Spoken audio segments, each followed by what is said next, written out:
Want some ideas today that will really blow your mind, really kickstart your creativity, really take you another step or 5 steps or 10 steps closer to that truly enchanted creative life that you're wanting to live? Like, we always have this feeling that there's some block, something between us and our most creative life. And those are pretty common blocks. I want to talk about 5 of them today, and you may recognize yourself in some of them, but I'm actually going to take them apart a little bit like an onion to look at really what's underneath. But the number one out of those 5, the number one reason I believe is truly going to blow your mind as it did mine. And you know, it's not just a creative life we're after, is it? It's an enchanted life. It's a magical life. It's that mystically creative life. It's our real life. And given that we live in this largely disenchanted world, I can't imagine anything more important. We're in this unmagical time full of AI and artifice, and it can seem like a long distance between us and our most creative, alive life. But you know what? You and me are actually closer to that life than we think we are. All the things you're doing and paying attention to and listening to are the portal, the doorway into that more magically creative life. So let's walk together through that portal today, thinking about the 5 most common obstacles between us and that most creative life. And if you don't know me, I am Sam from thesamanthawild.com. I am many things. I'm the mother of 6 children. I'm a published novelist. I am a nationally juried fiber artist. I am a spiritual mentor and a creative mentor. I am a little-time fiber farmer. I am a master yoga teacher and an ordained minister. As you can see, I am a multi-passionate and multi-vocational. While you're here, give the thumbs up if you're enjoying this video. Don't forget to like and subscribe. You know the drill. All right, let's start with the number 5. I'm going to count down the number 5 obstacle that's between us and our most creative life. And I talked about this in an Instagram reel. It's my Instagram reel that blew up. It was like semi-viral or whatever. It was a really, really big video. And that's because this is such a huge problem. And the number 5 is, I don't have time to be creative. This thing about time is such a project and a problem for so many people. I actually talked on my Instagram about how I wrote novels during nap time and nighttime. And actually, I'm making this video during my littlest one's nap time. Probably why I'm talking so fast. And the thing about these ideas and concepts we hold is they're kind of like the monster under the bed. There's a kernel, a little tiny kernel of truth, but we've blown them completely out of proportion. If we think that we don't have time in our lives to be creative, what we're actually saying is 2 things. Creativity takes lots and lots of time. I'll debate that later. And creativity is not important enough for me to make time for it. But before we get into the nuts and bolts of that, let's go to our number 4, the number 4 obstacle between us and our most creative life. The belief that you are not a naturally creative person, or that you're just simply not creative. Oh my gosh, this monster has us believing we're either too special, right? I'm not like other people, or we're not special enough. But guess what? You're just as special as everybody else. And so am I. And every single person is born creative. You have a natural creativity. Now, we express it differently and we access it differently, and it looks different for everyone. But it's just simply a lie, flat, straight out lie. There's nobody on this planet who's not creative. So now that we handled that one succinctly, let's go to number 3. I don't know what to do or what to make to be creative. Okay, I want you to think about going into a grocery store. We all have this idea that creativity is like going into a specialty grocery store, really fancy grocery store. And it's like we're going in there to get these imported mushrooms or something. And they're so amazing and they're so fancy and they're so rare and they're so unusual.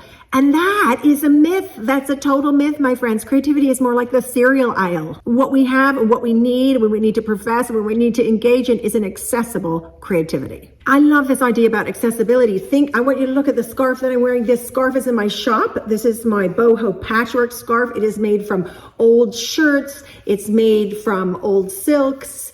I just love it. And this is what I'm talking about with accessibility, right? I just have these things. This is accessible, and our minds can get creative with what we have, no matter what that is. Okay, you're really gonna like this one. This one is powerful, important, and significant, and it's the number 2 reason. The number 2 obstacle between you and your most creative life. Big one, drum roll. People will judge me and what I make. Guess what? Yes, they will. People will judge you. People will judge you because people are judgy. People are judgmental. That's what they do. That's who they are. But guess what? People are judging you by what you're wearing. They judge what car you drive. They judge what house you live in. They judge what you do to your children.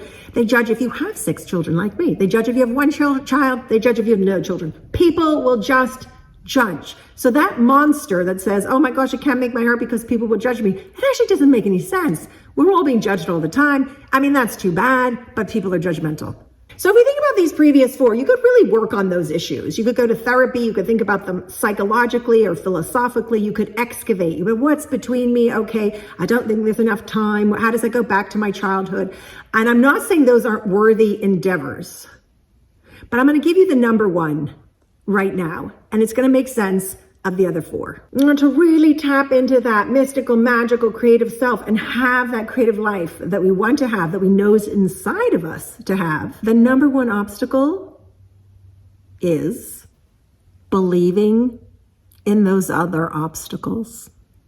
Yep, the number one thing in the way of most of our creative lives is acting like any of those obstacles actually need our time and attention. They need our therapy or our paralysis or our fight, flight, freeze. That they need our self-examination or our self-criticism. Many people spend more time on those blocks and thinking about the blocks and working on the blocks than they do on their creativity. And that's the real block. Nothing is actually between us and our most creative life. I know that sounds counterintuitive, but let's walk through this. Those are monsters under our bed. Those are monsters in our closet. The best thing we could possibly do is just go, I don't have time to be creative, and go sit down and be creative for 3 minutes. The best thing to do would be say, oh, people are going to judge me for my creativity, and go write your poem. The best thing to do would be to say, you know what, I'm not a creative person. I'm going to go make my garden. In other words, as the book says, feel the fear and do it anyway. Have the thought and do it anyway. Have the thought and do it anyway. You could spend 30 years of your life trying to get rid of those thoughts. I mean, honestly, and it takes one to know one. I mean, I have had a lot of therapy and I'm not against therapy. I think it's really, really powerful. But in my work in creative and spiritual mentorship, the idea isn't to excavate for half a decade. The idea isn't that it needs 10 years. You know, does creativity really need so much time? Let's just take the time issue. Does it really need so much time? We need to cultivate an understanding that we can be creative for 5 minutes.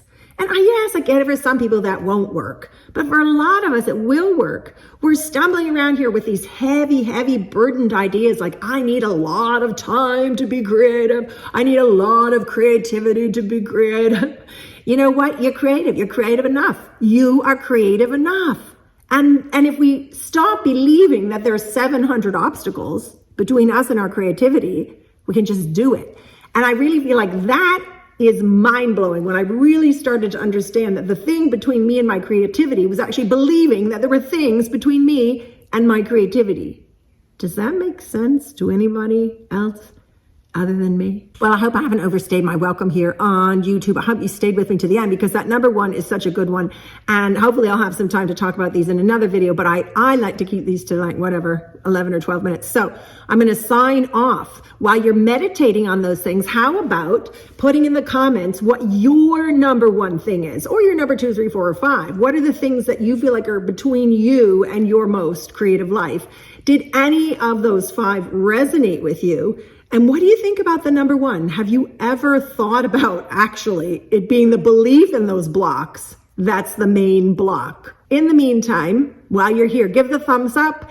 Mwah! I love my new subscribers. Please become a new subscriber. I'm so happy that you're here with me. Don't forget to hit the notification bell. Then you'll know every time a video comes out. And visit thesamanthawild.com. This beautiful scarf is there, as well as many other truly creative pieces. I'm off to now to get a little one up for her nap, to get a kindergarten from school, hang out with my kids this afternoon, and maybe shear a goat.